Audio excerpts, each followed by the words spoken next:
Fighting kelas 56 kg putra binaan Kodim 0621 Kabupaten Bogor Jiu-Jitsu Academy Farhan Fadilah sukses meraih medali emas pada Invitasi Nasional MMA Championship 2021 yang digelar Peradi Jakarta Barat belum lama ini.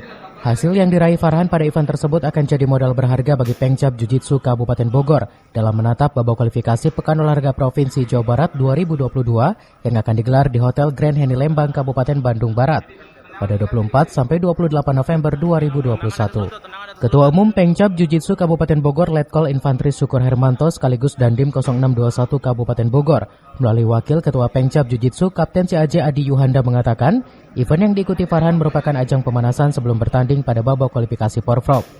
Ia juga menjelaskan pada babak kualifikasi Porprov PBJI Kabupaten Bogor akan menurunkan 24 petarung. 5 diantaranya atlet putri atas nama Amelia Sofianti, Miranda Dewita Gumilar, Farah Fikria, Kurnia Puspitasari, dan juga Bunga. Sementara 19 atlet putra diantaranya Tafi Anwarul Hasan, Muhammad Dafa Munawar, Naufal Gifari Anas, Farhan Fadilah, Andrian Lesmana, Dodi Setiawan, Aidil, Heri Kaelia Yamoki, Ervin Syah, Yordan Daniel Takayetau, Faisal Faras Yoga PK, Munir Majuki, dan Suwardi M. Cevi Suryadi melaporkan.